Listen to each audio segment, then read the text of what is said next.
Hi, I'm Brian from Providence Sound and Vision. I'm here with Alex Solano at his Atmos Mix Studio, and today we'll be talking about his switch to KSD speakers and immersive workflow techniques and other cool things Atmos and immersive coming in the future.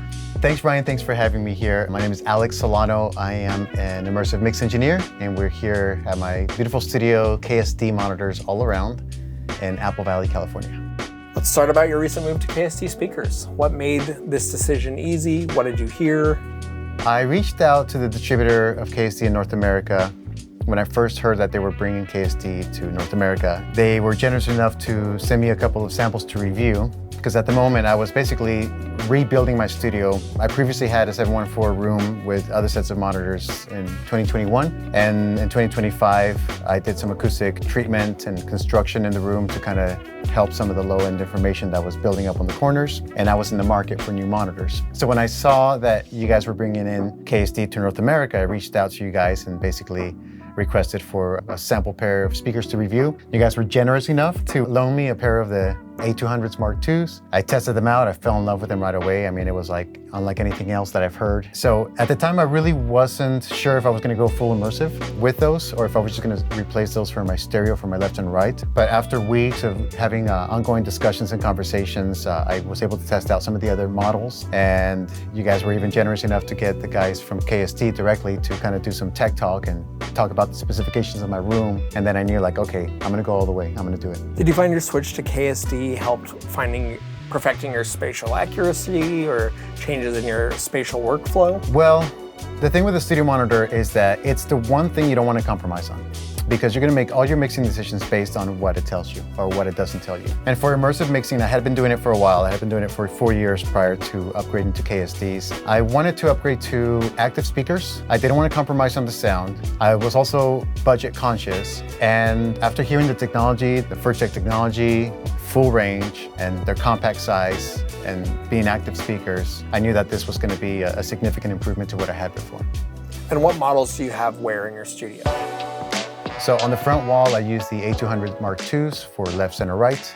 On the surrounds, I use the C55s, and in the ceiling speakers, I have the C5s, which are just the right size and they're hanging from the ceiling. What other hardware are you using in your studio workflow, starting with your computer, getting all the way to the speakers? Mac Studio for sure, Pro Tools with the integrated renderer. For my audio interface, I use the Matrix Studio, which does the room calibration, time alignment, and then that also has support for Dante for my H9000, and then a bunch of outboard gear being powered by the Pulse 16, which is an ADAT converter, so I can get more I/O. And then that goes out to Dorometers and all kinds of other stuff. But basically, the Matrix Studio is outputting analog audio to the active speakers. Are you using HDX or Dante? How are you connecting? My first purchase for my Dolby system was an HDX system, and at the time, Pro Tools didn't have integrated support, so you couldn't use the DSP, so I returned that and I just got the Matrix Studio. And then when Pro Tools enabled the Dolby renderer to be integrated into the software, you didn't really need a second computer or a different application, so I was able to do everything. And plus the Mac Studios are so powerful that I'm never short of DSP. When mixing in immersive, you're really not dealing with plugin instances like you do in stereo mixing, because all the stereos have been baked, they've been processed. So it's a different type of approach and treatment than with stereo mixing, where you might need a lot of plugins to treat editing, tuning, and use real-time effects. Did you used to use a two computer system previously? No, when I got into it in 2021, that really wasn't a requirement unless you were going to use a second computer for the renderer, and then you were going to use that renderer to tune the room. But because I got the Matrix Studio, which has the room calibration built in, a room correction built in, then I didn't really need a second computer for that. Let's talk about the process of tuning your room. What did that look like for you? Yeah, absolutely. So this is definitely not a DIY territory, you know, for any audio engineer. I mean, you want to get somebody involved that specifically does that and does a really good job at that. So the company that was involved in upgrading the acoustics in my room, they're called Immersive Lab out of Mexico. They have offices here in the US as well. And they helped me with the acoustic improvement of the room. We built 3 custom resonators on the corners, and those resonators were tuned to the room. So we actually tuned the room acoustically first. Then we got all the speakers in here, subwoofers and everything else. And then they helped me with the room calibration for immersive. And so once everything was calibrated, I had the time alignment set up. There was a choice or an option to go bass management or not go bass management. I used 2 subwoofers, and with my previous system, I had bass management enabled. But with this system, because the KSDs are so full frequency range, we didn't do any bass management with subwoofers. They're running full range, they're all tuned, even the ceiling speakers.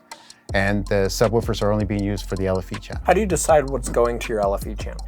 LFE channel and the center channel were the trickiest things to learn about mixing immersive audio. The LFE channel, before my KSD setup, the subwoofers were being used for bass management, which basically meant that at a certain frequency, let's say 90, all the information of all my speakers were going to the subwoofers for bass management. But then I was feeding audio from Pro Tools into those same subwoofers for LFE. So what I had to do, and this is common, you use a subharmonic generator on the channel inside of your DAW before you go into your subwoofer for the LFE channel to distinguish it from the low end. It's basically adding a lower octave. So I was always with the philosophy of less is more, use it to taste. You don't want to lean on it too much. It's worked out good for me. I think now I have more confidence to use the LFE channel, whereas before I was using the subwoofers for bass management plus the LFE.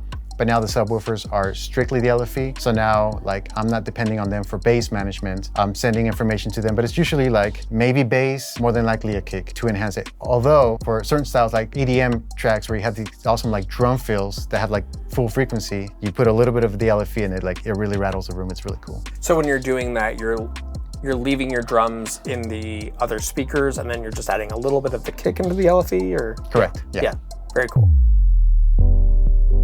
So when you're starting an Atmos mix, do you start in stereo or do you work in Atmos and then fold it down? I know a lot of your work is Atmos only, but if you were to do both, what would your workflow look like? I'm still more confident completing a stereo mix and then processing those stems in Atmos, because most clients are not going to hear the Atmos mix till they approve the stereo mix. So I like to solidify the stereo mix, get that approved by the client, and then convert that over into an Atmos mix. For labels, most of my work is they've done the production, they have a release date with the artist, they've done the mastering, and now, oh, by the way, we need the Atmos, contact Alex. So at that point, they'll get me involved, send me the stems. I match the tonality of the stereo master, which is super important. That stage of the process I usually do on headphones to match the tonality of the process stems pre-mastered to the stereo master. And then once I have that, then I start mixing in the room, putting things in the right place, and making sure I don't lose that tonality that was there initially. But that's where I do my creative decisions. But those stems are baked already, but I still like to keep the stereo mixing mentality separate from the Atmos mixing mentality. So what are you doing creatively, upmixing or other techniques? Sure. So early on, I think the first few years when I was doing Atmos mixes, I was definitely relying more on objects, more so than I do now. I always have my go-to positions. For example, pads are always going to go in the back. Acoustic guitars, depending on what their contribution to the arrangement is, are going to go wide or behind the side channels. But nowadays, what I'm doing is building a very solid rhythm section in 5/1. Drums, bass, guitars, depending on the arrangement, and vocals up front. Once I have that 5/1 foundation of the mix, then I start spreading out other elements in the immersive environment, whether that's in the side channels or in the ceiling channels. So what do you decide goes in your center channel? Center channel's tricky because we're used to hearing Phantom Center. The soundstage on Phantom Center sounds so much larger than the center channel. Occasionally, I'll stick to the center channel for just a little bit of divergence of the effects and the vocals. Maybe the kick and snare, maybe the bass, but I really don't lean in on it. So you make your 5/1 mix, you're not leaning on the center channel, so you're really just doing 4 plus a sub, more Basically or less, a right? quad, yeah, a quad plus a sub, and then from that point I begin to feed a little bit of the elements into the other channels. You're starting off in effectively a quad mix, right? And then how do you expand that into your 916 template? So let's say we have drum stems, vocal stems, bass stems, and acoustic guitars, okay? At the most basic level of arrangement. Drums are gonna go in the front. I might duplicate those, do a little bit of distortion or saturation, put a short ambience room and put those to the back. Now I have a quad, right? Bass is gonna stay in the front. Unless there's a bass synth with some additional information, I might make those wide, but I will still keep the bass up in the front. Vocals, because they're printed with effects and sometimes reverb, you can't really mono them and then put them in the center channel because then you lose that width. So that's gonna stay left and right. Then you have other elements like rhythm guitars, piano. Okay, so then rhythm guitars, like let's say acoustic guitars. Deb and Gabriella, if you guys check that out, the Garden EP, you'll hear this in that, which is acoustic guitars come in, but they're like around you. The way to do that is to use an up mixer, Halo Up Mix by Nugent Audio or Pentio Pro, perfect surround. Use that to take this 2-channel stereo stem and then spread it across the rear channels and the side channels. And now you have the rhythm section like wrapped around you. You have the vocals up front, you have the rhythm section, the music and the percussive elements in front of you. And if that's your basis, then backing vocals, then you can begin to lift those up in the room, in the ceiling speakers. Synths, leads, pads, those things can begin to be spread out vertically or horizontally. But I have a very solid base in my quad, if you will. And then from there I can start splitting out. Yeah.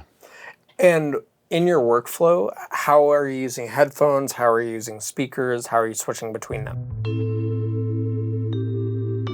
With Pro Tools and with the Matrix Studio, you can switch between headphones and speakers very seamlessly. The binaural output is routed to the physical headphone jack of my audio interface. So anytime I put my headphones on, it's automatically monitoring binaural. That's super important. Headphone mix jack is important to ensure the tonality remains the same between the stereo master and what you're doing as an engineer. It's going to be the way that 9 times out of 10 the client is going to proof the mix. They're going to proof the mix on headphones. When we're talking room tuning, what tools are you using? Are you just using DADman? How did you time align your system? The company that I work with, they are authorized by Dolby to tune rooms. They did the room tuning. They used the DADman to apply all the corrective EQ, but it was a manual process. I remember the first time I had my room tuned back in 2021 with my previous system. Brian Pennington from Dolby came out and he spent 8 hours tuning the room, but it sounded amazing afterwards.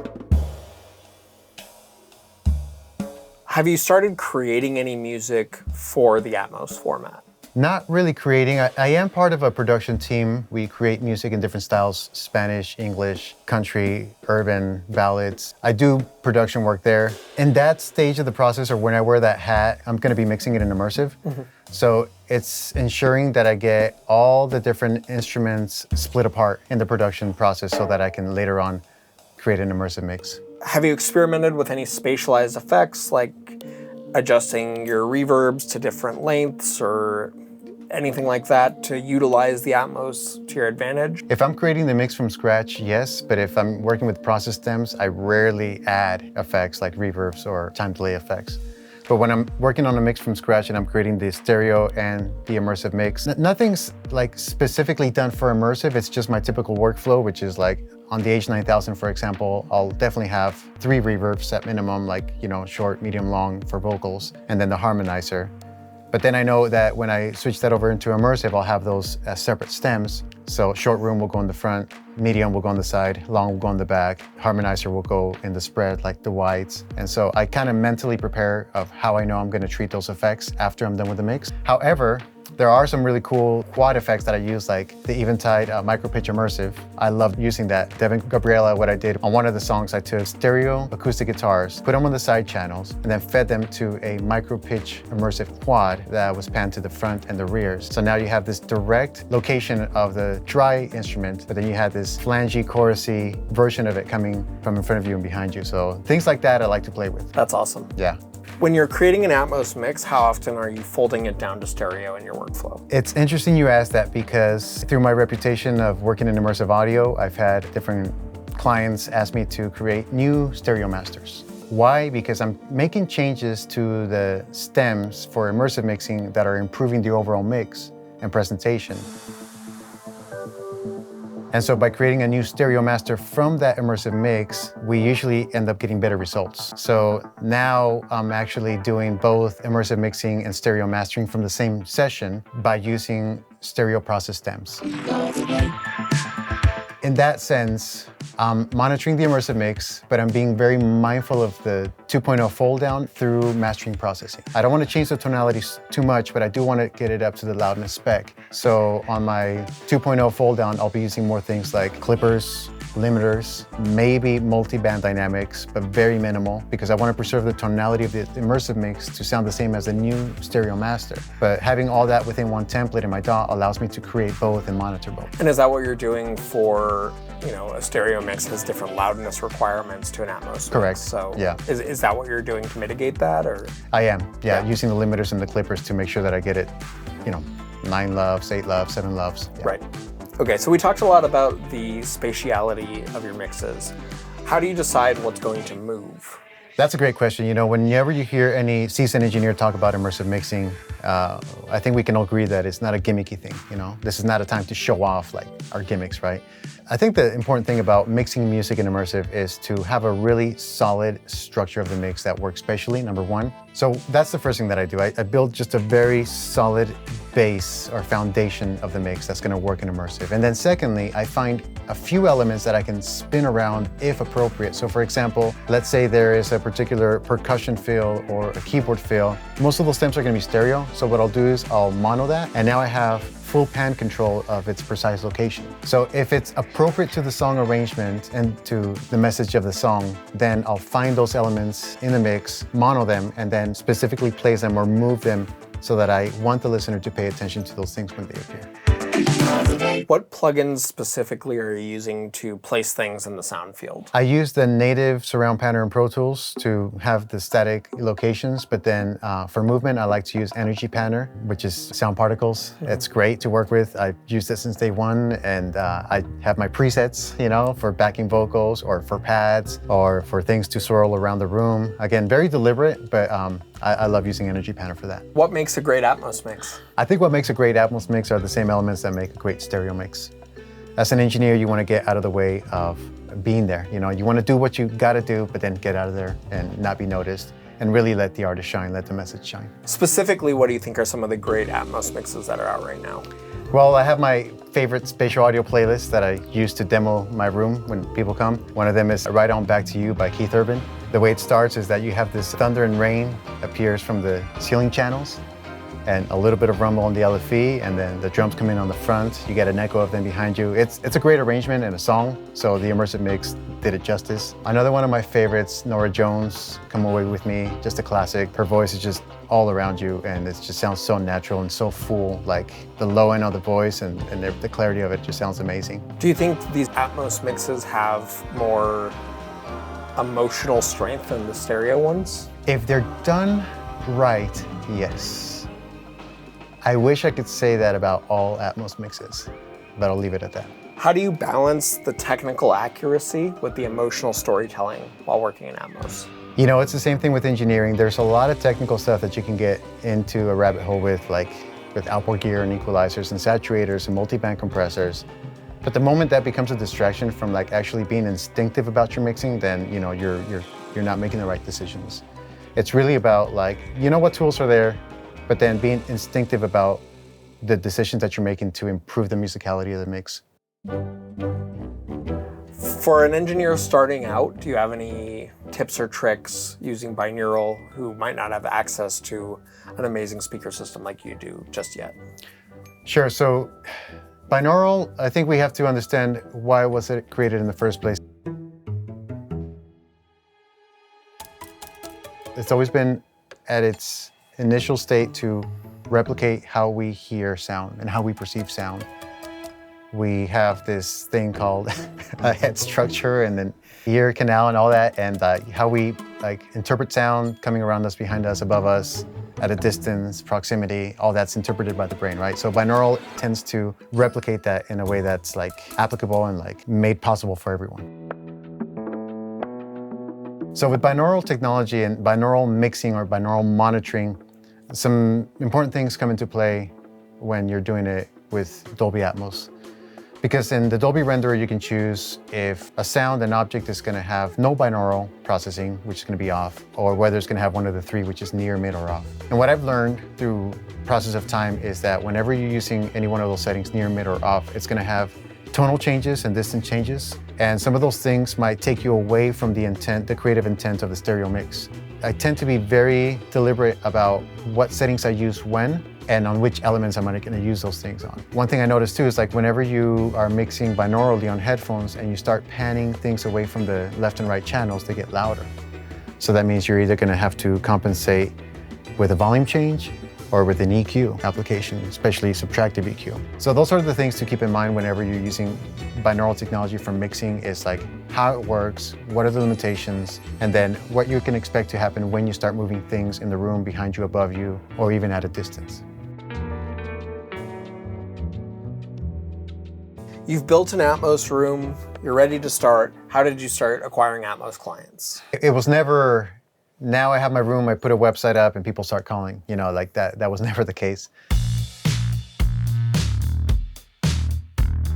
Fortunately, because I live in Southern California, there's a lot of industry events where you can reach out to labels, A&R reps, managers, artists, producers. And so it took a lot of hustle of like actually going out and networking, it really did. And early on in 2021, there wasn't really a lot of educational resources online. That's probably what prompted me to start creating videos on immersive mixing. But going back to your question, it was really like outreach, cold emailing, cold calling. There were 3 companies that really gave me my big break. One of them was Sync Music. They owned the rights to Daddy Yankee, Barrio Fino, and they sent me 5 songs to remaster in Atmos. The other one was Photo Finish, who represent All Time Low, Billy Lockett, Joan, which is another band. They gave me a break and actually did immersive mixes for them, which sounded great, and they still do to this day. And then the third one was Matt Solutions out of Nigeria. Contacting the owner and just building a relationship with him and credibility. I've been delivering Dolby mixes for them for the past 4 years. It was a hustle, but then it was also being able to do all the other things that people don't see, which is follow-up, communication, time management, being accountable to your word, all the other things that makes any business successful. I know you recently added a business manager to help you focus on what's important. How has that changed your workflow and your life? Well, that's definitely offset a lot of those tasks to my business manager. So now I can really focus on what people are hiring me to do, which is create mixes. And when I'm not mixing, then I'll create videos, just to kind of educate and just to show people kind of stuff that I learn and even to stay relevant in the sense of technology. Having a team, which is the most important thing, is important for any business because sure, you can do everything yourself to a point, but then, you get burnt out or it just consumes a lot of your time. And so having another person on board really helped us to pivot and to build momentum. Someone was starting an Atmos studio in 2025. What's one piece of equipment you think would be a must-have? Studio monitors.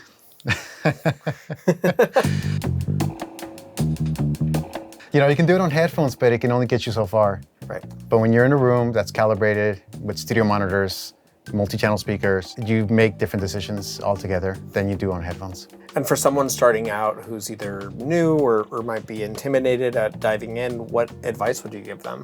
Sure, so if I was starting out and I didn't have access to a room, I would do everything I can to learn this technology and do my mixes on headphones, but then rent a room. Dolby has a website where you can look up music studios in your area by zip code and by country. Rent a room, rent it for 1 or 2 hours, and get familiar with how the mixes translate to a multi-channel format with speakers, finalize the mix, and then send it off for distribution. How are you keeping up with all of the Atmos delivery specs across Apple, Tidal, etc.? It's not as hard as people think. If you hit the loudness target, which is -18 LKFS, and you're below the -1 dB true peak, then you're pretty much okay. It's not going to cause any issues. If you don't use any up mixers to convert your stereo masters into immersive, then you'll be fine. But what would the benefit be of using an up mixer to convert it? Well, Apple and some distribution platforms will take it down. Okay. Yeah, so if you just, say I can do Dolby mixes for $50 a song and all you're doing is converting stereo to an ADM by using an up mixer, those songs are gonna get taken down, right? And it's also not fair for the artist who's paying you or the client who's paying you. Up mixers are great for up mixing process stems that are part of the mix, part of the arrangement, but not to take a full mix and then convert it to Atmos. What's the mistakes you see newcomers to the format doing? It's still early on and I think everybody's still experimenting, even seasoned engineers. So I wouldn't say that there are mistakes many, other than to say knowing its limitations. You can't slap a Pultec across your mix anymore and make everything bright. We're dealing with a multi-channel format now.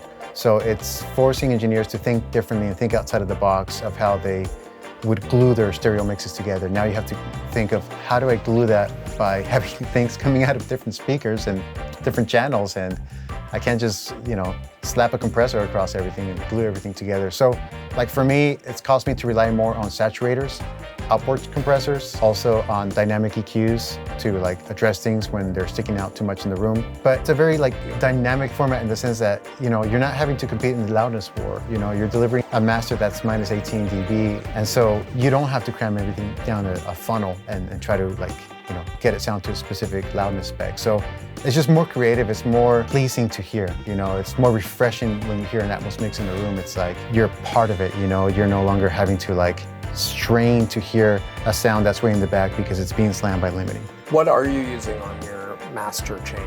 So on my current template, I use a 916 routing folder where I send all my tracks to, all my stems to. For like glue-ish sounds, you know, to glue the mix, I'll use Spectre, which is a harmonic EQ. I like to use Quartet by Whole Grain Audio, and that's a multi-band EQ with a built-in limiter that's extremely transparent, and that is a multi-channel 916 support. Other things, FabFilter Pro Q4 does offer multi-channel support. No real compressors, not in the Atmos mix bus. If I do want to glue my tracks, then what I'll do is I'll use like a sidechain from the stereo mix and use something like Track Spacer to duck those stems from the loud parts of the song, and that will give you the effect of compression. So it's just thinking outside of the box and coming up with new creative ways of creating the effect of compression, but without all the bad stuff. From an educational side, where should someone start if they want to get into Atmos workflow and Atmos mixing? There's definitely a lot more resources now than there was before. Dolby websites, YouTube, there's a Mix with the Masters courses on immersive mixing. I create videos, tutorials, things like that around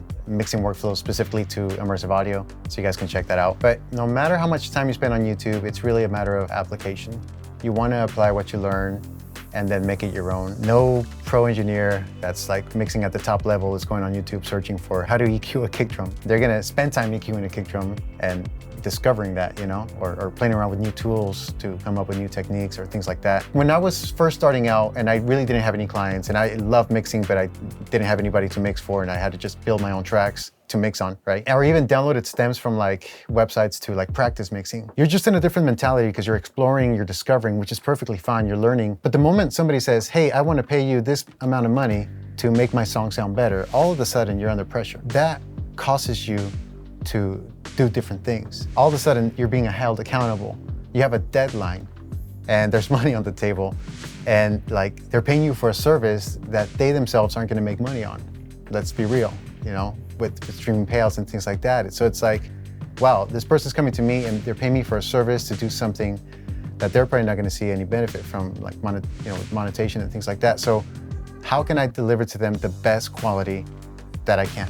And so it's really about like applying what you learn instead of continuously searching for the next best thing or the next template or the next thing to download. I mean, that will get you furthest away from like learning what your creative sound is internally. And I think that's the most important thing in this field. And also, Bruce Rudin, which I had the privilege of attending one of his workshops way back in the day. He was one of the pioneers between mono and stereo, and I believe that if he was around today, he would be a captain for immersive as well, you know? One of the things that Bruce talked about, focus on your sonic personality. In other words, discover what your sonic personality is instead of chasing after everybody else. And that speaks to like, don't go chasing trends as to like, what's the latest thing, what's the latest plugin. Figure out how you can develop the unique sound so other people can come to you and ask you for that.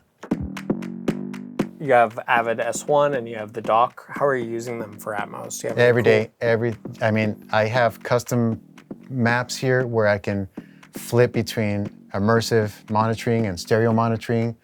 I can flip between the stereo mix and my mastered mix and my immersive mix. I can flip between this beautiful immersive room and like a small pair of speakers in the back room and monitor on that. So, I mean, it's my control surface. It's my, control station. Automation, obviously, things like balancing.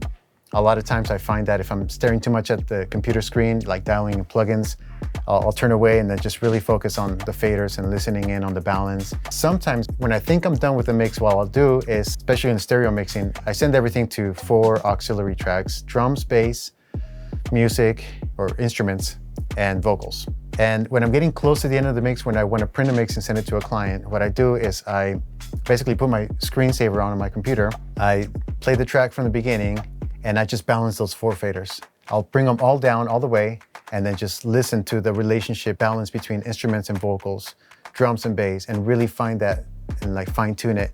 And then once I believe I nailed it, then I start printing my mix. So like having tactile control, hands-on control, listening, using your ears, like that's super important versus just constantly being influenced by what you see on the screen. When you're bouncing your stems, either in Atmos or in stereo, what does your workflow look like for that? Do you have a template that does it all for you? I wish. Yeah. I end up just printing my own stems. Even when delivering stereo masters, I print a cappella first so that I can hear if there's any bad edits, pops or clicks, and then if I catch them, I'll fix those and then reprint it again. So I usually print a cappella, then I'll print instrumental, again, hearing for any weird anomalies. Then I'll print a performance version, which is basically the instrumental and the backing vocals without the lead voice. And then finally, I'll print the main mix, which is like the final mix, right? I like to do it in that order because it's also a quality control for me. And I don't like to bounce offline for stereo mixing or printing stereo stems because I want to hear what's there. I'll convert it to an MP4 and I'll send that to the client to preview as spatial audio. What do you recommend your clients who might not be even making anything in Atmos other than sending it to you, right? I mean, that is making it in Atmos, but what do you recommend they use hardware-wise? What are you seeing people using? So it's actually really simple nowadays. There's an app called Samply. All you do is take your exported ADM Dolby Master file from your DAW, you upload it into that player, and then you send them the link. It converts it to MP4 and into spatial audio for AirPod support and for iPhone support. So it's like really easy to do it nowadays. Now I can just upload it into Samply, send them a link, they approve it, and then I deliver the masters. Alex, it has been such a pleasure talking to you today. Thank you very much. How can people find you? Thanks, Brian. You guys can find me at AlexProMix.com, which is my official website. You can also use that name to search for me on YouTube and Instagram. And if you'd like to demo speakers in your studio or have questions about Atmos setups, please reach out at provsv.com. Thank you.